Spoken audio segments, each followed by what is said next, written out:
Welcome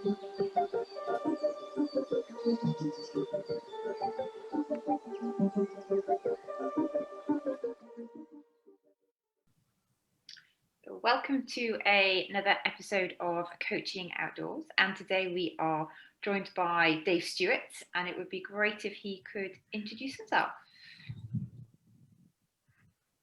So good morning and thank you. I'm Dave Stewart. I'm the MD and founder of the Fresh Air Leadership Company. Quick bit about my background. I've had several careers, rock band, mountain rescue team, the military, including special forces, and I've led at senior levels in public and private and not-for-profit sectors. And I'm now doing what I absolutely love, which is helping leaders to develop using the outdoors primarily. That's great, Dave. What we'd like to do when we talk to all of our podcast guests is basically ask them what their first memory is of being outdoors and why they love the outdoors so much. What brought them to the outdoors in the first place? Oh, that's a great question. I think my first memory is an artificial memory, and that's from a sort of family cine film of me out playing with the dogs we had at the time, out in the garden, and almost sort of down with dogs, literally on sort of two arms, two legs, and sort of really being part of the animal kingdom. So that's my first artificial memory. I guess my real memories are a bit later in childhood, when I was brought up in Royal Deeside in Aberdeenshire. And I had one of these idyllic upbringings of disappearing all day with my friends on bicycle rides, my mum and dad not knowing where we were, but we always came back for tea and having all these sort of adventures out and about, in the glens and hills. So I think that's probably my first real memory. I love your differentiation there between like an artificial memory and a real memory, and it really kind of throws up actually within our minds what we hold, how much of it is true or how much of it is actually constructed or not. Yeah, I was going to say, I think it's all constructed, of course, isn't it? Really, and you know, it's a bit like the stories. The legs get longer and longer the more each time you tell it, don't you?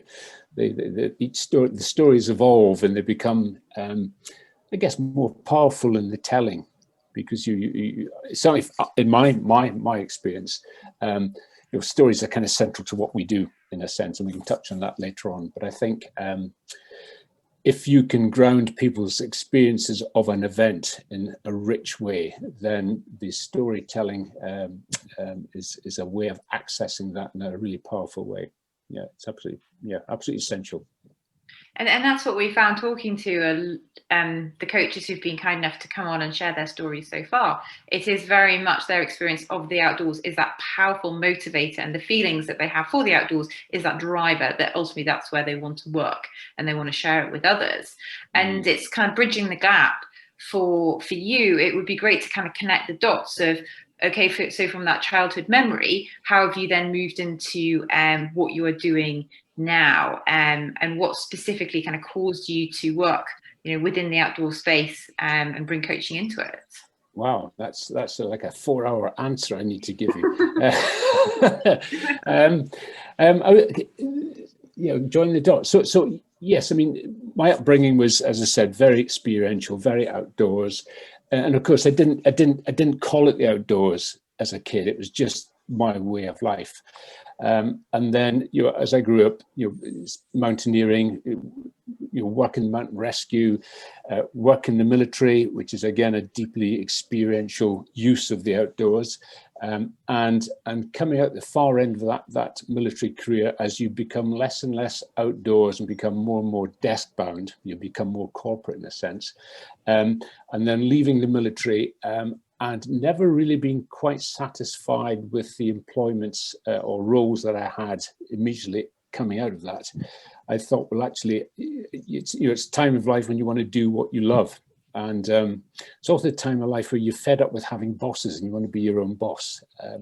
So there's a sort of confluence of doing my own thing, doing something I loved, and also doing something that was useful for others. And I think that's the kind of journey.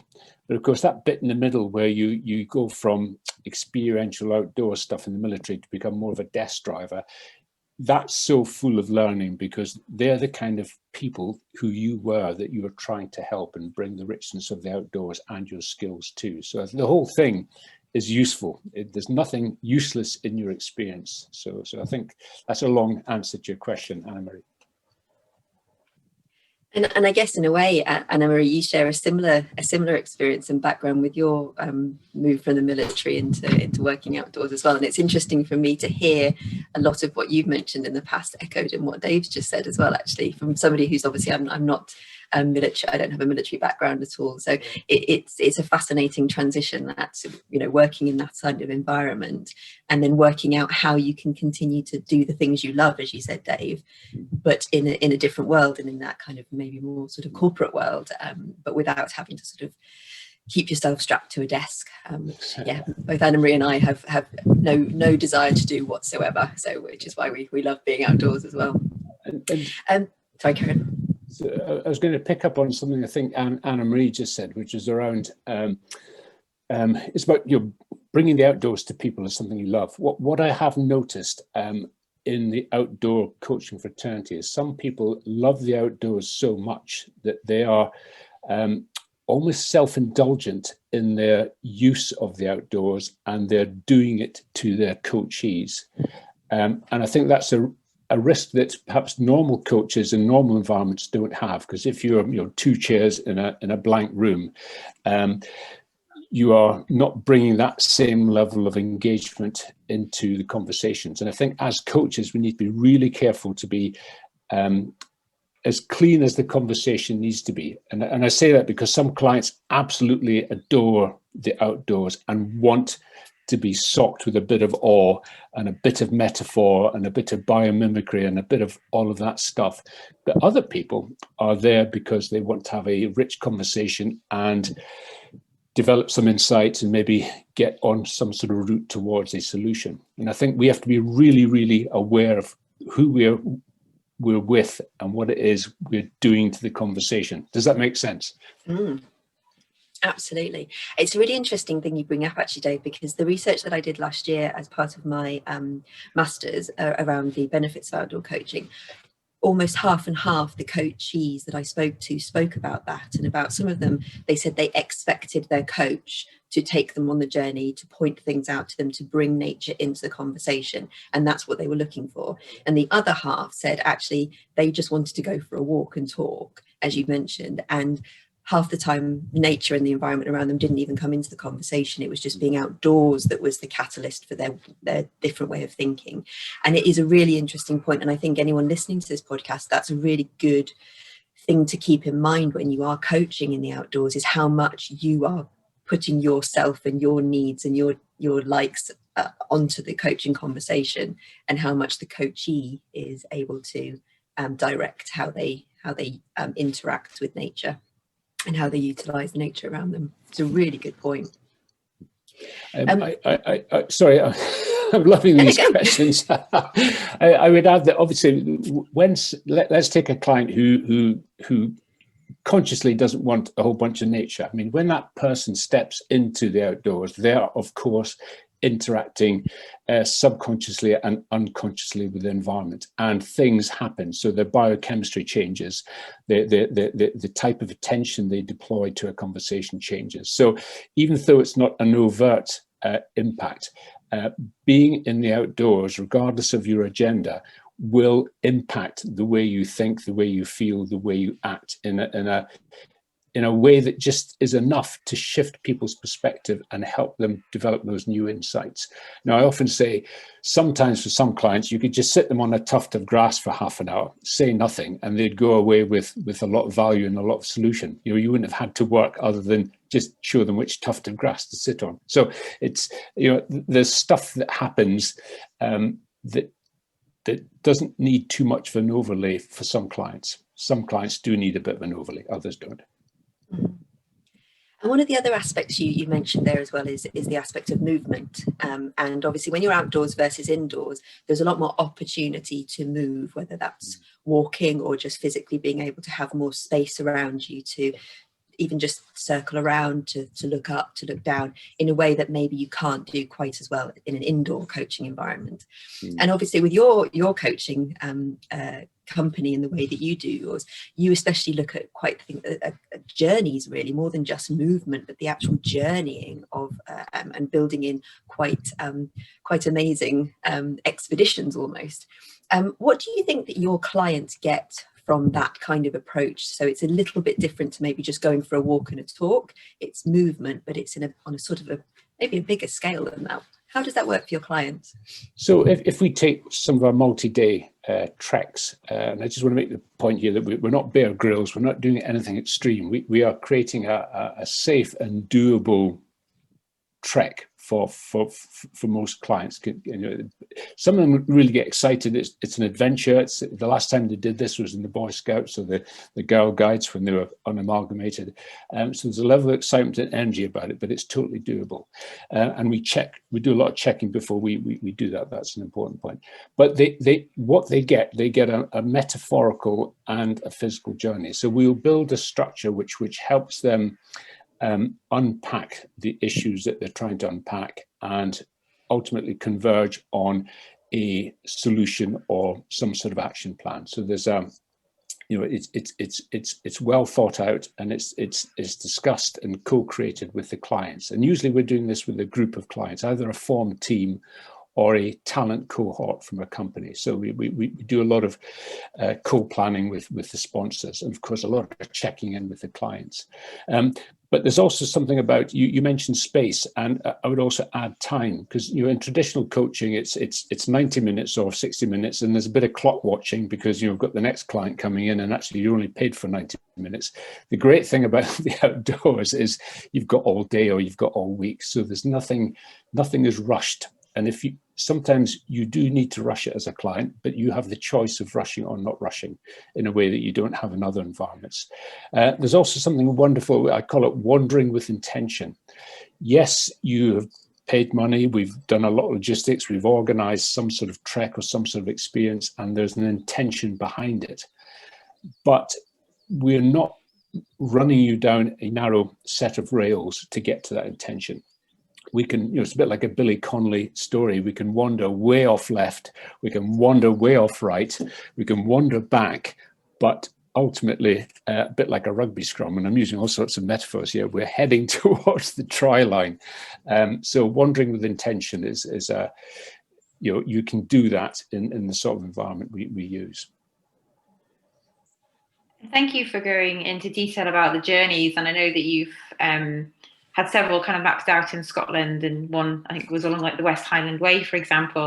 And just hearing you talk, for me, I associate with memories of journeying through the Scottish landscape, and then other expeditions that I've had further beyond around the rest of the world. And it's almost that rhythm as you move through the day, and the conversations that you have, and then there's time for them to marinate, and you've got time to reflect, and you're drawing inspiration. So it's very much moving beyond this kind of coaching conversation of a 60-90 minute block, and just kind of pulling it into something where you can kind of go even deeper, the conversation's even richer, and it's got time to kind of really kind of coalesce and come together.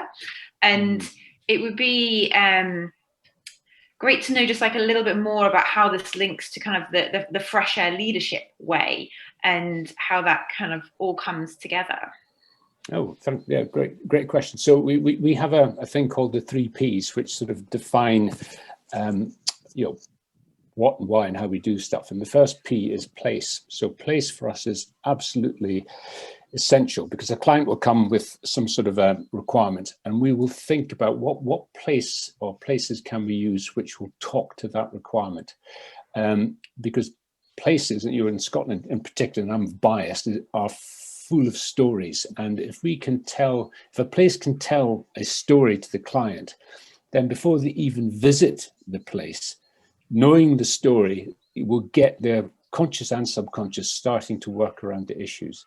And I'll give you an example. So we had a bank that was trying to move from a command and control culture to something that was more empowered and networky and less centralized. And this was a really powerful thing they had to achieve, and they'd formed a new leadership team, and they had to get their heads around what this culture change was going to look like. So we created an experience in the area of Dunblane in Scotland, and we chose Dunblane for 3 reasons. One, Sir David Stirling, who established the Special Air Service, was born in Dunblane, and of course he's a sort of the epitome of moving from what then in the 40s was a command and control culture to one which was to do with innovation, creativity, cunning in a sense, but it's about empowerment. So that's a very powerful story. The second element of the story was local boy Andy Murray is a huge global brand, but behind him is an amazing team. And that was another part of the story. And then the third part of the story was, sadly, some 20 years previously, the tragic shooting at the Dunblane School had resulted, luckily downstream, a very powerful story of community resilience. So for that team, the place of Dunblane was already telling those stories before they arrived, and it became part of the anchoring, using NLP terms, of helping them understand the insights they got, maybe 6 months down line. And we got feedback saying that every time they had to have a courageous conversation with each other, they said, look, Jenny, we need to have a Dunblane moment. And of course, just that word, that shorthand, just brought that whole story and everything we did with them back into focus. So place, really important. The second P is people. So the people we use as coach facilitators have come from what I call a high consequence background. So for example, consultants, surgeons, helicopter pilots, improvisation performers, special forces, Everest summiteers, murder detectives, people who, when you spend time with them in their company, your mindset will shift very slightly because you're beginning to walk alongside them. And of course, they're experienced coach facilitators, and they've got this tremendous background. So they are a powerful part of the anchoring as well. And then finally, the core process we use is appreciative inquiry. So we're not there to really fix problems. In a sense we are, but we're there to encourage clients to think of possibilities on the other side of the problems. And appreciative inquiry is a very powerful way of achieving that, and it lends its application to the different types of landscapes we use. So again, we can make appreciative inquiry deeply experiential. So 3 Ps: people, place, and process.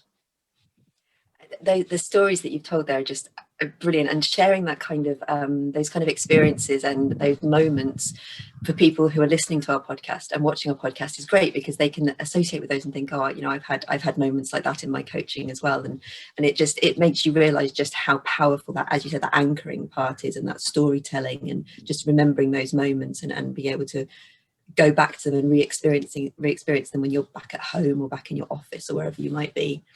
And the other thing that you brought up there is the appreciative inquiry. And quite a few people, when I talk about outdoor coaching, they often say to me, what kind of coaching techniques do you do when you're outdoors? How can you bring, when we do our coaching qualifications, we learn all sorts of techniques, and how can you use them outdoors? And my answer is in the same way that you use them indoors. You just get a bit more creative with the use of space. But could you tell us a bit more about appreciative inquiry and how you utilize that outdoors and how you bring it into the outdoor coaching conversations? Sure. So the first part of appreciative inquiry is to work with the client and say, well, what is the big question that you want to inquire into? And this is an interesting sort of about turn from traditional coaching, which is, when you're contracting with a client, is, what is the solution you are trying to get to? Well, in appreciative inquiry, it's the other way around. Is, what is the big question you want to look into? Because when you have a conversation that starts at that end, you're not presetting what the answer is, or even the solution space. So that's the first thing, is what is the inquiry to be? So this is all before the experience. And then the sort of process of appreciative inquiry starts with, if this is the big question we're trying to answer, what is it that we already have that's match fit, that's already strong, that's already worth celebrating, that we can take with us on the journey? A lot of interventions start with, life is dreadful. I've got this big hole I need to jump across, and oh, how are we going to fix it? Okay, so it's quite a negative discourse. A piece of inquiry engages a different part of the brain, which actually is far more imaginative and positive. So the first question is, what's our springboard? What's fantastic already? And the second part of piece of inquiry is, in an unconstrained future with no resource issues or no problems, what is the thing that we want to achieve? Okay, and it just puts people into an amazing, almost dream state. It just excites the imagination. And we use the landscape, for example. We'll start from a lovely place, the place of strength, and we'll walk up to a hill, which will represent the future and the amazing place we want to get to. And when we get to that place, we say, well, look around you, really describe richly what is this place? What are people saying? How great do you feel? Are your family involved? And this is bringing to life the desired state, as it were. And then we'll go down the other side of the hill and we say, look, as we walk back to the present, in a sense, what are the big stepping stones or the big swim lanes, the planks that we want to attend to? So we're not solutionizing them. We're saying, look, what are the things you want to attend to? So it may be big things like team relationships, or it could be infrastructure, or it could be something quite generic and high level. And then further down the hill, before we're heading back to the present, we start saying, well, actually, if we've now designed the future and we kind of know where we're going, what are the 5 things we need to do tomorrow or right now? So we bring people right into the present, and we bring them into a place of commitment, and people in the team or the group have to vote for the action and the governance and the metrics and all the rest of it. So no one gets off the hill without committing to the first steps and the creation of momentum towards this fantastic possibility. So it's a completely different mindset to normal consulting problem solving. And we use the landscape to support convergent and divergent thinking. And just listening to you describe how you are setting this all up and really bringing so many different elements in, it just brings it to life. It's so vivid, it's so rich. And then having that commitment, it's almost okay, end of day one, right? You're not getting to the hotel, you're not getting far before we reach this point. So it's very, very expansive. And thank you so much for kind of touching on this technique. And I'm sure that a lot of our listeners will take it and adapt it and embrace it and make it their own, because ultimately it's all about learning from others. And then how can we draw it into our practice, into our style? And I'd just like to kind of take a little bit of a segue and go into a different area now around the practicalities, because ultimately it's great having the tools and techniques, but ultimately they can't be put into place unless you've sorted the practicalities. So it's super important to make sure that all of those are prepared and planned for. And we've talked to a lot of people and they've been kind enough to share the practicalities, but that's been around ultimately one-on-one coaching. So talking to you, this is more about, leading, guiding, facilitating groups, teams, numbers of people, which is a different dimension. So it would just be great to get an insight into that and what you kind of work through. Okay, thank you. So one of the key practicalities is pre-event engagement. So even before people come to that lovely scene in the back of me, there is actually having a one-to-one engagement with all participants before they come on, say a trek. And the reason for this is to surface any concerns and issues or injuries or medical conditions or admin items around kit, so that we can get all that squared away before people arrive and put the first boot on the hill. The other reason we engage is that whatever the team leader or sponsor has said about this is the inquiry we want to engage in, when you engage one-to-one with the participants and say, look, this is the big idea, what do you think? Then it allows us to finesse and feedback some high-level issues to the sponsor, say, well, the inquiry needs to be adjusted slightly because this is the feeling in the team. So what the pre-engagement does is a huge practicality, is it refines the plan and it de-risks the engagement of people, and it excites them. It gets them thinking subconsciously about the big question. So when they arrive, they're kind of already fired up. And of course, from a facilitator's point of view, it introduces us and starts to build the relationship before we meet in the middle of Scotland somewhere. So that's a big practicality. Things like booking venues, you don't just turn up and hope to have 12 people find a bedroom. In Scotland's different parts of the season, you have better luck than others. So you need to do pre-booking, obviously. There's a whole dietary thing that you need to be concerned about, medical issues you need to be concerned about. You need to have enough coach facilitators in your team who are, for example, qualified as mountain leaders and outdoor first aiders, so that you have the flexibility to deal with any issues that arise dynamically on the trek. We always have a support vehicle that's not very far away, so that we can zip in and pull people out. If, for example, on one experience, we had a client's sole fell off her left foot, despite all the checking and pre-event discussion we had, and 50 yards later, the sole of her right boot fell off. So suddenly we had this client up in the hills with no boots. So we got her into the vehicle, up to Fort William, got a new pair of boots, and then put her back into the trek. So you never know what's going to happen. So you need to have that kind of flexibility, as well as having done a lot of risk and hazard sort of identification in advance. And I think that's a really important thing, is when you're taking people for 8 hours in the outdoors with all sorts of weather that can happen, as you both know, you need to understand your risks and how you're going to deal with them.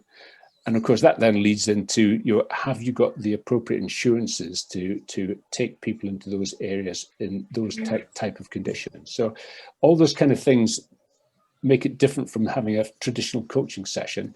And from the client's point of view, they don't need to know that, but there's quite a lot of stuff that goes on under the bonnet. They just see a lovely shiny car and they have a great experience, hopefully. But there's a whole bunch of sort of things happening out of sight that needs to be attended to. It's absolutely fascinating, because we have obviously talked to a number of people now, and we talked about the practicalities, and I think that the key really important thing is, whatever type of outdoor coaching you're doing, you need to consider the practicalities for whatever level of outdoor coaching. So whether it's a walk in a park alongside a canal for an hour or two, or whether it's a longer walk, or whether it's a group, or whether it's up a mountain, there's all of the different, the practicalities need to line up with the risks associated with whichever type of outdoor coaching you're wanting to do, and making sure you as a coach are capable of it as well. As you mentioned, yourself and Anna Maria both got some very big outdoor qualifications under your belts, and people like, I would feel very safe going on a trek up a mountain with people like yourselves. But so it's about making sure, so if there are any coachees listening to this as well, it's about making sure you ask those kinds of questions as well, and just making sure, do you have the insurances, and are you fully qualified and able to do this as well, just to make sure everyone's safe, and everyone's able to finish the coaching session, wherever that session may be. So it's really important. I think those practicalities that you've brought up as well are ones that are very very clearly important for your kind of big kind of journeying type of coaching, and almost a trek kind of coaching. I think it's also important for others listening, is that we have to create a sense of freedom for people to explore physically, mentally, spiritually, etc. But we have to create that container in a safe way. They don't need to know about it and see it, because it might make them feel hemmed in and contained. But we need to have a sort of invisible. I always think that, like a sand pit. We need to make the framework of the sand pit really solid, and put in some supervision. But the sand pit can be as big as it likes, and of course, where we take people, it's a huge sand pit, and the kids can go and play. But the kids don't need to know about the grown-ups doing I mean, I don't mean to sound condescending, but I'm trying to get the idea is that we don't want to, in a sense, create anxiety amongst our clients about all this stuff we have to do. We just want to focus on them and their experience, and have them feel cared for and looked after, but without all this other stuff that's going to get in the way of people feeling comfortable. Mm-hmm. Yeah, it's a really good point there. And in terms of anybody, any of the coaches listening who are interested in considering taking their coaching practice outside, are there any resources that you would recommend that they either go and read or watch or listen to, or anything that you found really useful for you and your coaching practice, that they might find useful? Well, a couple of things. One is this very fantastic book that I've been reading, which you guys both feature in. Okay, and seriously, I think it's a fantastic resource, and I would, I've not been paid, folks, to say this, but this is a fantastic resource. So you put it on the credits later on. That's a great resource. There's a lady called Leslie Roberts who runs a very good online set of online courses, which I would signpost people to as well. And then in terms of the qualifications and the safety side, there's Mountain Training UK is the national governing body for outdoor leadership in terms of the qualifications, and they've got a lot of resources. And also the Institute for Outdoor Learning, which again is another fabulous sort of resource, and membership fees are very, very, very low, so very accessible. So those kind of four things I'd point to. I'd also offer myself up if anybody wants to get in touch and just ask advice, or I can share some of the tools and stuff that we've got. Then very happy to do that. Absolutely. Perfect. And I have to signpost that the plug of the book was completely unknown. Alex and I had no idea for that, but very, very grateful. And I'm glad that you found it interesting. It has. Yeah. It's got such a wide range of just all the different chapters, and I've been recommending it to other coaches as well, not just because we have our chapter in there. And yes, thank you for signposting Leslie's work as well. She's been doing some phenomenal work, and we're hoping to get her onto the show as a guest in the near future, so we can pick her brains as well. And yes, we're always kind of astounded how open our guests are to inviting our listeners to kind of reach out and connect. And ultimately, that's what we're really keen to do, is to facilitate the conversation. Ultimately, it is all about the conversation. It's about sharing. It's about supporting others, because ultimately my practice is only what it is by talking and connecting to other coaches. And it's all about that kind of element of giving back, and together we can all grow as a community. So just to kind of pull everything together, it's been an amazing podcast, dipping into kind of the journey, the passage through the landscape, and what we can kind of pull from that. And then the technique of appreciative inquiry, having that as an absolute tool in our toolkit to be able to dip into. I'm sure our listeners will kind of take that and explore that further. And then touching on the practicalities as well, kind of before, but then kind of in the background, very much so it doesn't kind of overshadow the coaching. So Dave, it's been an absolute pleasure having you on our show. Could you just signpost where people could reach out to you specifically? And clearly we'll be putting that up on the show notes and everything on the website. Yes, absolutely. So the website's the place to come to. So it's freshairleadership.com, not .co or anything else, so .com, freshairleadership.com. Also Instagram, what we do is very photogenic. So Fresh Air Lead Co on Instagram. We're also on the other channels, but Instagram and the website are probably the first ports of call. And obviously you can catch me on LinkedIn. So I'm very active on LinkedIn. Just check me out there, and we'll connect up and help each other. Thank you for sharing those various resources. And that is one of the many benefits of working in the outdoor space, is that it is so photogenic, and actually you can get some amazing images on there. So Instagram and even LinkedIn, it can brighten up anyone's kind of screen and have a section of light in that. So thank you so much. I'd really just like to remind the listener where you can find future podcasts. Our website is www.coaching-outdoors.com. That's coaching-outdoors.com. And I'm sure that we'll be reaching out to Dave to get him back at some point in the future to pick his brains again. It sounds as if there's several stories that we can kind of unpack and all learn from.